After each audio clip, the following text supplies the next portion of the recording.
Hello and welcome to my easy to understand guide to Taylor Swift's social media and website and audiences. This video is going to be particularly relevant for you if you are studying the Eduqas GCSE Media Studies exam board or the AQA A-level Media Studies exam board, as both of those exam boards feature Taylor Swift's online media in their specification. In this video, I'm going to mention a range of her different social media platforms as well as her website. They, of course, do change on a day-to-day basis, so if you can't find the same examples as I have shown on screen, then that's absolutely fine as long as you've got your own examples. Taylor Swift actually has quite a broad audience. She is seen as quite family-friendly and she does have quite a young audience. The fact that she's moved on to TikTok in recent years and the fact that she features quite young celebrity collaborations on her social media, so people like Sadie Sink, helps to target those quite young audiences. She also has lots of images of herself with her friends, going out to parties, having drinks of wine or champagne. And so again, that's going to target that sort of young, fun-loving audience. But it's still quite clean cut, you know, there's no images of her getting drunk or getting tattoos or anything like that. It's quite family friendly and mainstream, and that will help to attract a much wider audience. Of course, Taylor Swift has been a singer for a very, very long time, and so she has grown up, as have a lot of her fans as well. She also has a lot of fans over the age of 20 and into their 40s. She actually mentions being a millennial in her social media posts, and that might help people in their kind of 30s and 40s to relate to her. The fact that she uses Facebook as well is also going to help to target those people in their 30s and over. She also does a lot of mentioning of her older albums, the ones that her older fans will have been familiar with from when they were young. So lots of mentioning of the original albums, where to buy them, the re-recordings, etc. She also had a range of merchandise available on her website and across her social media for Mother's Day, which suggests that a lot of her audience are actually adults now with their own children. And vinyl in the last few years has had a real comeback amongst a whole range of audiences, but the fact that so much of her music is available on vinyl might also target those older audiences. And on her website, you can actually sort her merchandise by album, so it does help to target people of different generations. Of course, Taylor Swift's target audience is predominantly female, and you can see there's lots of female-related content on her sites. She features a lot of female celebrities and female friendship groups. She also mentions a lot of women's issues as well. So for example, she talks about feminism and female-related politics. There are some men featured on her social media and website, but they do tend to be fairly marginalised and certainly not as in focus as a lot of the women featured. So perhaps this does reflect the fact that her male audience is far smaller than her female audience. And although Taylor Swift is obviously American, she has a very big global audience. She also uses lots of different countries' flag emojis in her post to try and make it clear which country she's in on her huge Eras tour that she's on at the moment. And the fact that she's doing such a huge tour and promoting it a lot online does help to target the people living in the different countries on that tour. She features a lot of global celebrities, so celebrities from America. More recently, she's featured Prince William and some more members of the British royal family. And featuring celebrities from different countries will help to target the people living in those countries. And she does sometimes feature celebrities that are a little bit outside of her normal comfort zone as well. So for example, she's doing a collaboration at the moment with Post Malone, and he's not really the kind of typical artist you would really associate with Taylor Swift, so perhaps bringing in a slightly broader, more different audience. She has quite a big LGBTQ+ fan base, and she does quite a lot on her social media and website in order to try and appeal to them as well. Some of her videos and posts feature supportive messages about things like Pride. She's featured the LGBTQ+ rainbow colours, the Pride flag rainbow colours, in a lot of her posts too.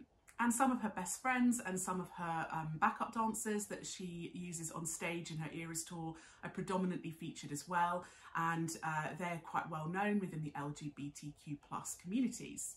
Some audiences are really going to find it great that she is being quite inclusive and that she's showing these messages of support, and it will make them feel like she's more accepting of them.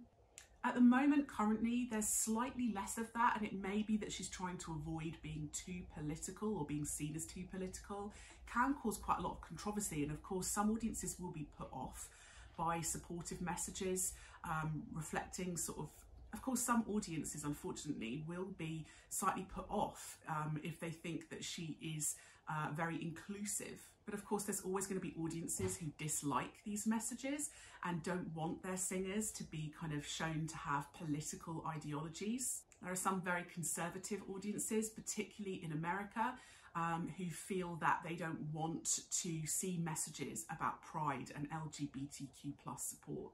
However, she has been quite openly political in the past about things like voting within America. At one point, she openly told her followers that she would be voting for Joe Biden against Donald Trump. And she encouraged her nearly 300 million followers to do the same. This clearly was designed to target her more left-wing, liberal, democratic audiences. And it had a huge impact as well. There were a lot of statistics and research done that showed that immediately after she'd posted about registering to vote, there were huge surges in the number of people that registered to vote, suggesting that she had a direct impact on hundreds of thousands of people. There are lots of active audiences now in the world, people who like to get involved, particularly online. And she does a lot to try and engage these audiences. She shares a lot of fan posts, and she tries to tag people in her posts as well. If fans have bought her album, or if they've attended her tour or bought some of her merchandise and they have uploaded content that shows that online, then she often reshares that. And it makes audiences feel quite special. And that would particularly appeal to her super fan base known as Swifties. She uses hashtags and encourages people to get involved with things that she's posting. So for example, currently there is a Taylor Swift anti-hero challenge hashtag going around, where she's encouraging people via YouTube Shorts and other social media platforms to upload their own examples of being an anti-hero. On her website, you can actually create your own playlist of her songs as well. So it's allowing audiences to personalise their experience.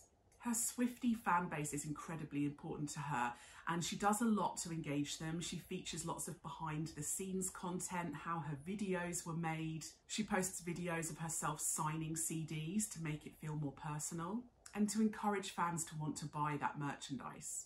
She also has limited edition sales where she kind of tells audiences that they can only get hold of a particular item for a very short amount of time. And that makes it feel a bit time pressured and quite exclusive, and will make fans feel like they have to buy it now.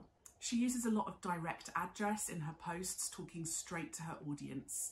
And she also asks a lot of rhetorical questions as well to make them feel involved and engaged. There isn't a huge amount of racial diversity on her social media sites. And, perhaps this reflects the fact that her fan base does tend to be predominantly white, but that is also going to make some audiences feel like they're not represented and they're not included.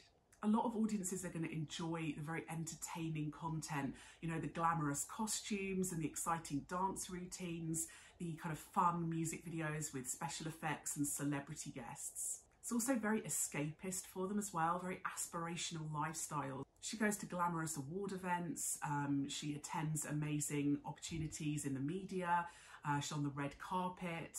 She's also got amazing fashion, lots of costumes featuring on the front cover of magazines.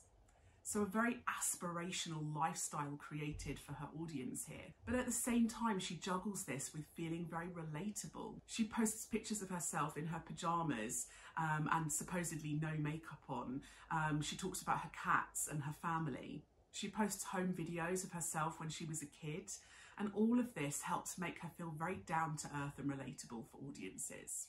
Taylor Swift and her team often use her social media and her website to tease audiences about upcoming albums and new content. In the past, she has completely wiped all of her social media and deleted everything off her website, causing huge amounts of publicity and really drumming up anticipation amongst her fan base for new albums.